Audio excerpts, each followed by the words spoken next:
దానికి మీరు సిగ్గుపడాల్సింది పోయి ఆవిడని పరామర్శించాల్సింది పోయి ఆ ఊసు గురించి మీరు అసలు కనీసం ఒక ప్రెస్ మీట్ కూడా పెట్టలేదు. మీ మేకప్ గురించి మాట్లాడని మాత్రం ప్రతి ఒక్క మహిళా ఎమ్మెల్యే వచ్చి ప్రెస్ మీట్లు పెట్టారు. ఒక చిన్న విషయం అది.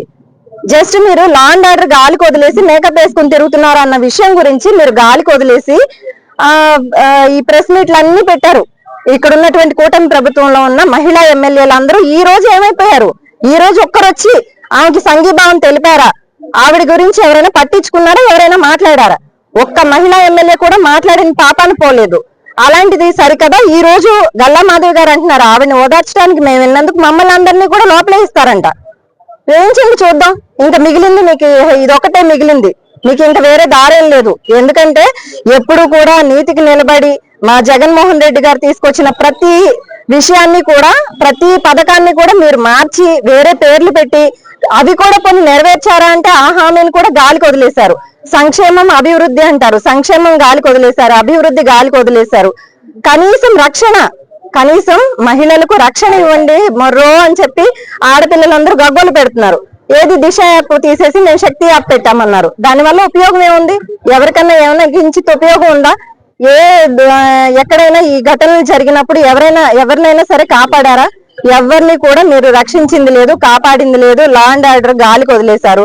రాష్ట్రంలో ప్రజలు రక్షణ లేక అన్ని విధాలుగా మిమ్మల్ని కొట్టడానికి సిద్ధంగా ఉన్నారు. అంటే ఆ రోజు పవన్ కళ్యాణ్ గారు కూడా ఇక్కడి నుంచి మహిళలను నమ్మేస్తున్నారు, వేరే రాష్ట్రాలకి దేశం దాటి చేస్తా ఉన్నారు అని చెప్పి ప్రచారం చేశారు కదా. మరి ఇప్పుడు ఇంత దారుణంగా అది గుంటూరు జిల్లాలో జరిగితే అక్కడ పాలకులుగా ఉన్నారు, ప్రజెంట్ అక్కడ ఒక ముఖ్యమంత్రి స్థాయిలో ఉన్నారు.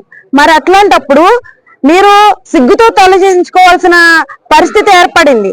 అట్లా అఘాయిత్యానికి పాల్పడిన మీ టీడీపీ సెక్రటరీ ఏదైతే చేశారో వాళ్ళ మీద కఠినమైన చర్యలు తీసుకోవడం మానేసి పైపెచ్చు వీళ్ళు మాట్లాడే మాటలు ఎట్లా ఉన్నాయి అంటే ఎవరు ఈ వీడియో బయట పెట్టారు, ఎవరు ఏం చేశారు అని చెప్పి మహిళా కమిషన్ గాని వీళ్ళు మాట్లాడటం చూస్తున్నటువంటి ప్రజలందరూ కూడా గమనించాలి.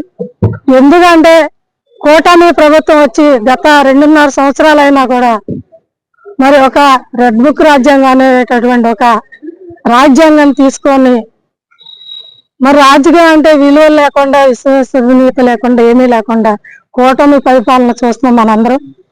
2.5 సంవత్సరాల నుంచి కూడా ఆడవాళ్ళకి రక్షణ అనేది ఎక్కడా కూడా లేదు. మహిళలపై జరుగుతున్నటువంటి అఘాయిత్యాలు, మరి ఒక మహిళ హోమ్ మినిస్టర్ని తీసుకొచ్చి ఒక మహిళని పెట్టినా కూడా ఆవిడ కూడా ఏ స్పందన లేకుండా మహిళలపై ఇలాంటి ప్రతిరోజు చూస్తున్నాం. రోజుకి ఎక్కడ చూసినా కూడా 2-3 అఘాయిత్యాలు జరిగినా కూడా పోలీసులకు వెళ్ళి మొరబెట్టుకున్నా కూడా ఎన్న పరిస్థితి.